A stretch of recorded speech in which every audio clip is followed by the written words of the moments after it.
Hello, Mark. My name is Angie, and my Chinese name is Liu Ziyun. My student number is SO641023.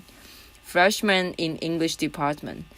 Title: Human trafficking is all around you. This is how it works. Speaker: Thrupkaew.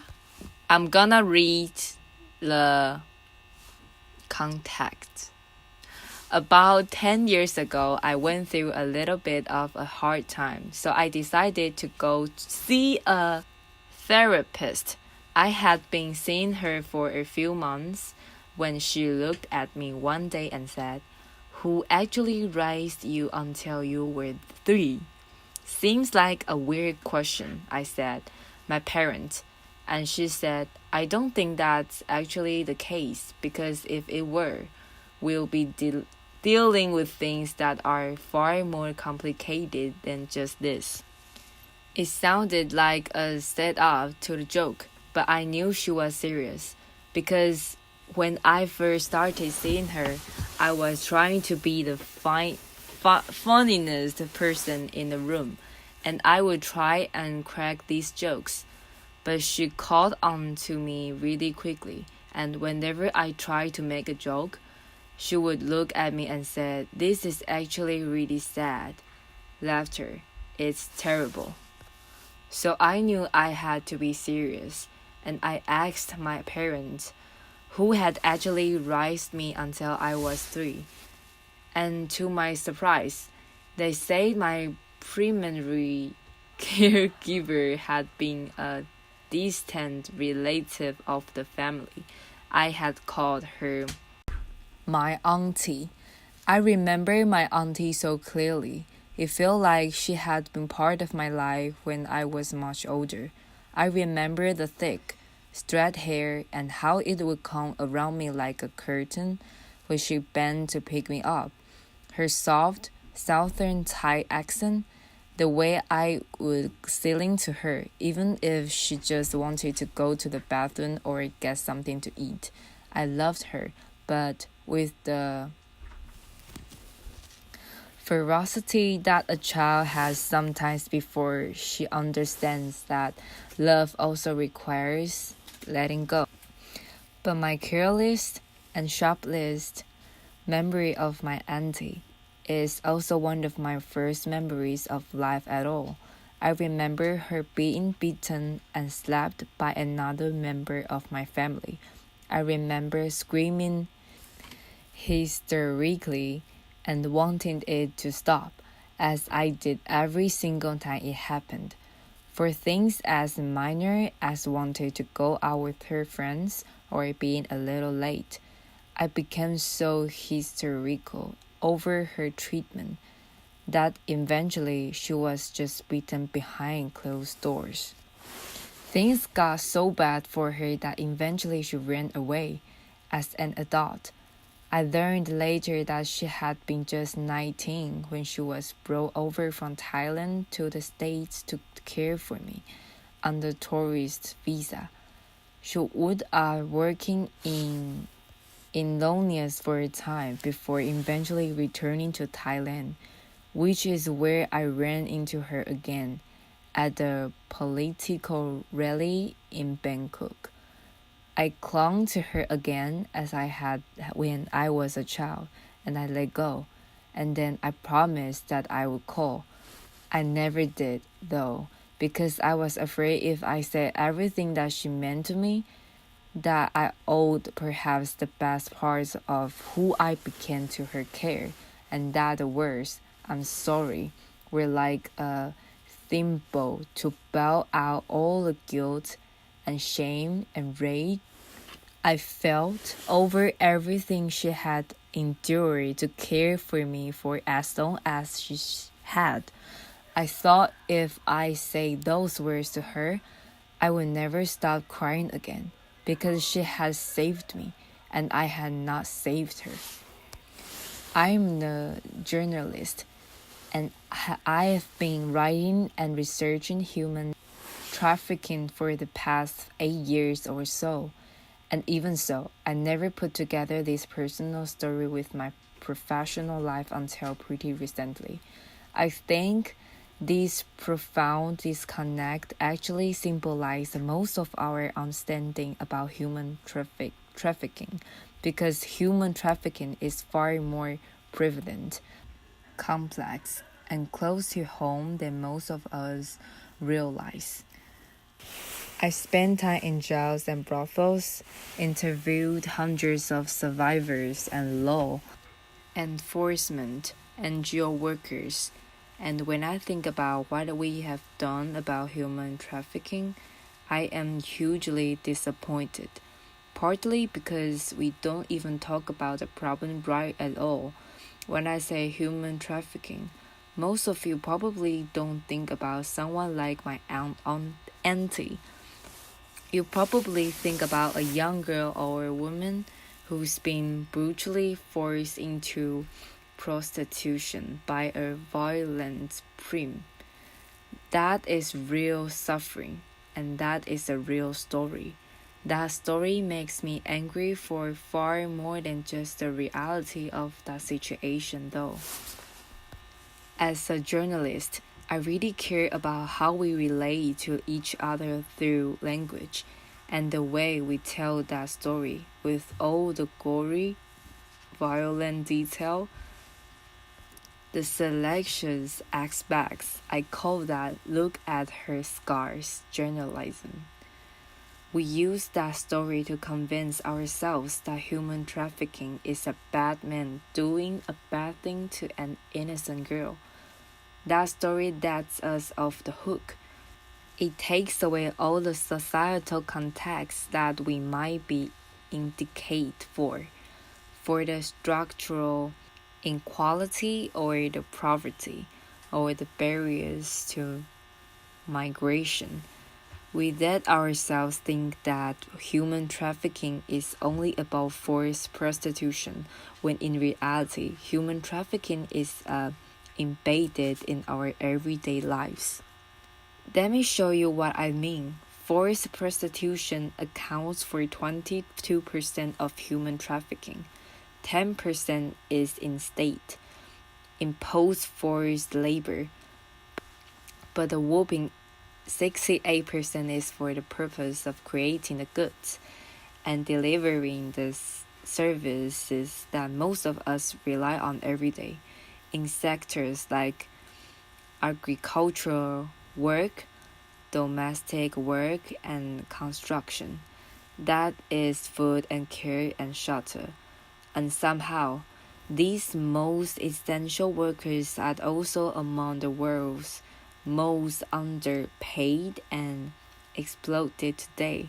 Human trafficking is the use of force, fraud, or coercion to compel another person's labor, and is found in cotton fields and cotton mines, and even car washes in Norway and England. It's found in U.S. military bases in Iraq and Afghanistan. It's found in Thailand's fishing industry. That country has become the largest exporter of shrimp in the world. But what are the circumstances behind all that cheap and plentiful shrimp? Thai military were caught selling Burmese and Cambodian migrants onto fishing boats.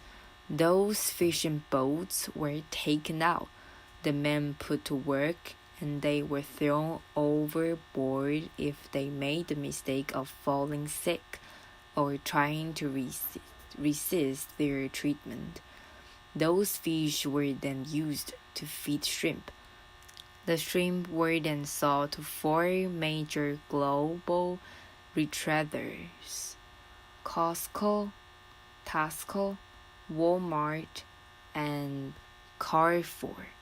Human trafficking is found on a smaller scale than just that, and in places you would never even imagine. Traffickers had forced young people to drive ice cream trucks or to sing in touring boys' trails Trafficking has even been found in the hair braiding salon in New Jersey. The scheme in that case was incredible. Traffickers found young families who were from Ghana and Togo, and they told these families that your daughters are going to get a fine education in the United States. They then located winners of the green card lottery and they told them, we'll help you out, we'll get you a plane ticket, we'll pay you fees. All you have to do is to take this young girl with you. Say that she's your sister or your spouse. Once everyone arrived in New Jersey, the young girls were taken away and put to work for 14-hour days, even days a week, 7 days a week, for 5 years. They made their traffickers nearly $4 million. This is a huge problem, so what have we done about it? We have mostly turned to the criminal justice system, but keep in mind, most victims of human trafficking are poor and marginalized. They are migrants, people of color. Sometimes they're in the sex trade, and for populations like this, the criminal justice system is too often part of the problem rather than the solution. In study after study, in countries ranging from Bangladesh to the United States, between 20 and 60% of the people in the sex trade who were surveyed say that they had been raped or assaulted by the police in the past year alone. People in prostitution, including people who have been trafficked into it, regularly received multiple convictions for prostitution. Having that criminal record makes it so much more difficult to leave poverty, leave abuse, or leave prostitution if that person so desires. Workers outside of the sex sector, if they try and resist their treatment, they risk deportation in case after case I have studied. Employers have no problem calling on law enforcement to try and threaten or deport their striking trafficking workers. If those workers run away, they risk becoming part of the great mass of undocumented workers who are also subject to the whims of law enforcement if they are caught. Law enforcement is supposed to identify victims and prosecute traffickers, but out of an estimated 21 million victims of human trafficking in the world, they have helped and identified fewer than 50,000 people. That's like comparing the population of the world to the population of Los Angeles, proportionately speaking. As for convictions, out of an estimated 5,700 convictions in 2013, fewer than 500 were for labor trafficking. Keep in mind that labor trafficking accounts for 68% of all trafficking, but fewer than 10% of the convictions. I have heard one expert say that trafficking happens where need meets greed. I would like to add one more element to that. Trafficking happens in sectors where workers are executed from protections and denied the right to organize. Trafficking doesn't happen in a vacuum.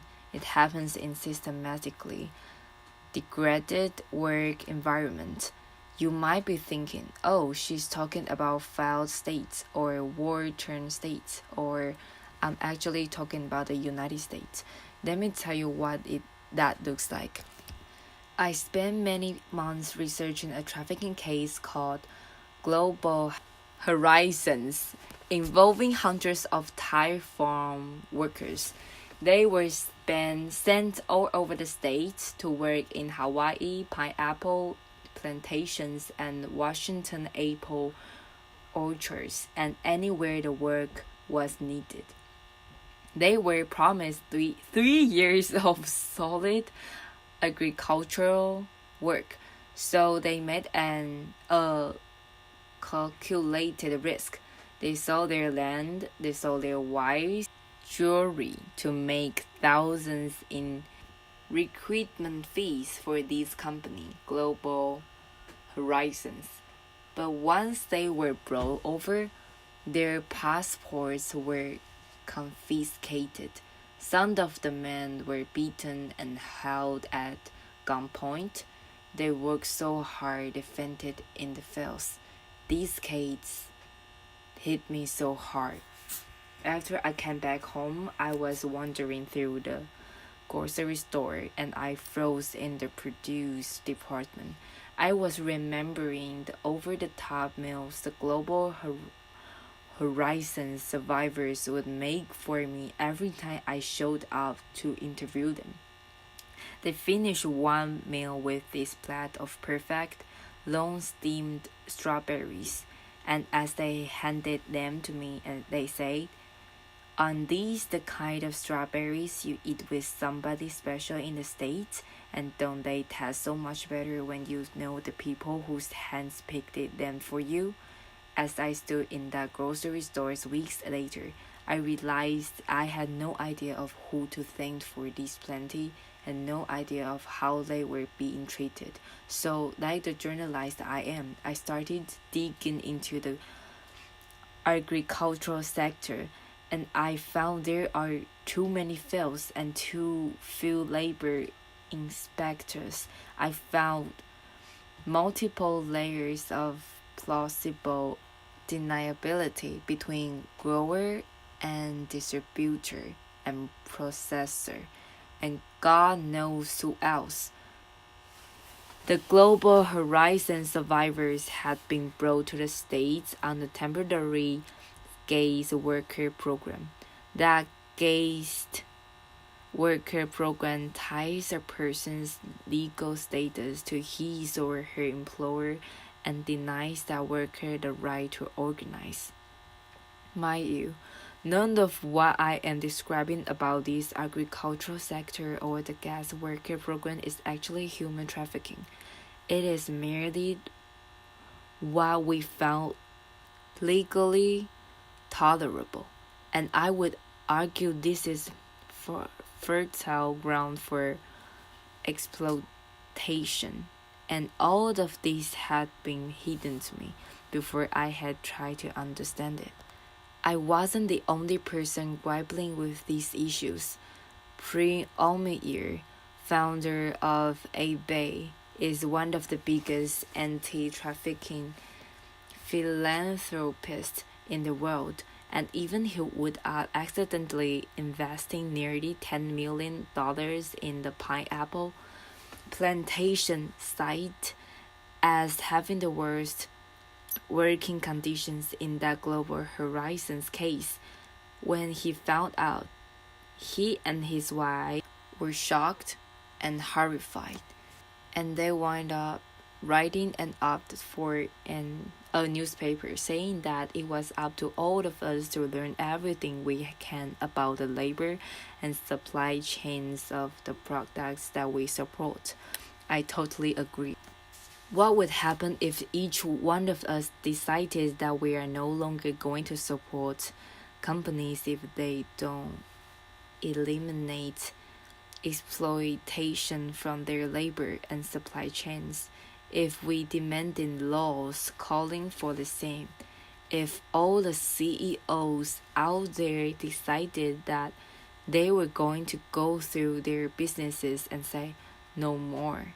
If we ended recruitment fees for migrant workers?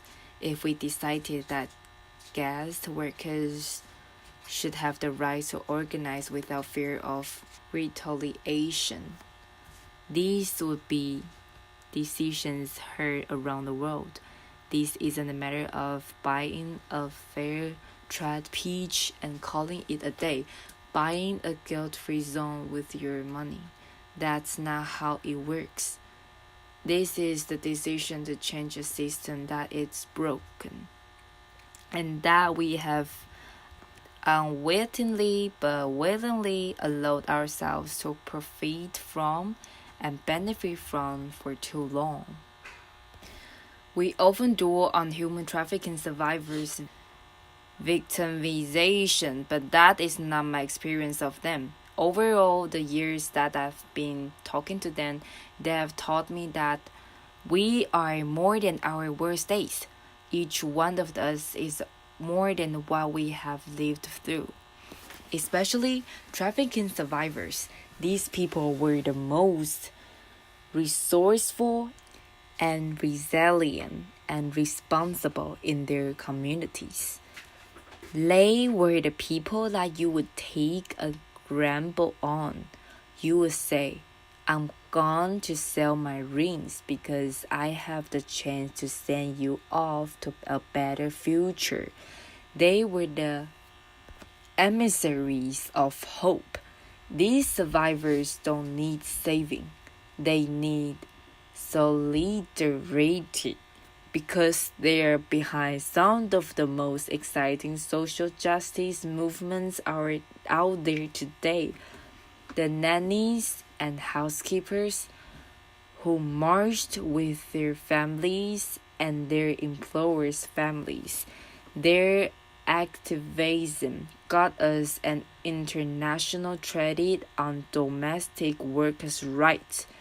The Nepali women who were trafficked into the sex trade, they came together and they decided that they were going to make the world's first anti-trafficking organization actually hated and run by trafficking survivors themselves. These Indian shipyard workers were trafficked to do post-Hurricane Katrina reconstruction.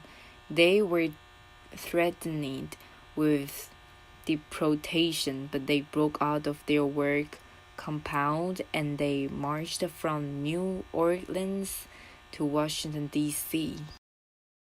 to protest labor exploitation. They co-founded an organization called the National Guest Worker Alliance, and through this organization, they have wound up helping other workers bring to light exploitation and abuses in supply chains in Walmart and Hershey's factories. And although the Department of Justice declined to take their case, a team of civil rights lawyers won the first of a dozen civil suits this February and got their clients $14 million. These survivors are fighting for people they don't even know yet, other workers, and for the possibility of a just world of all of us. This is our chance to do the same. This is our chance to make this decision that tells us who we are as a people and as a society, that our prosperity is no longer prosperity. As long as it is bound to other people's pain, that our lives are inextricably woven together, and that we have the power to make a different choice. I was so reluctant to share my story of my auntie with you before I started this TED process and climbed up on this stage. I had told literally a handful of people about it because, like many journalists, I am far more interested in learning about your stories than sharing much, if anything, about my own. I also haven't done journalistic due diligence on this. I haven't issued my mountains of document requests and interviewed everyone and their mother, and I haven't found my auntie yet. I don't know her story of what happened and of her life now. The story as I've told it to you is messy and unfinished, but I think it mirrors the messy and unfinished situation we're all in. When it comes to human trafficking, we are all implicated in this problem, but that means we are all also part of this solution. Figuring out how to build a more just world is our work to do, and our story to tell. So let us tell it the way we should have done from the very beginning. Let us tell this story together. Thank you so much. Applause.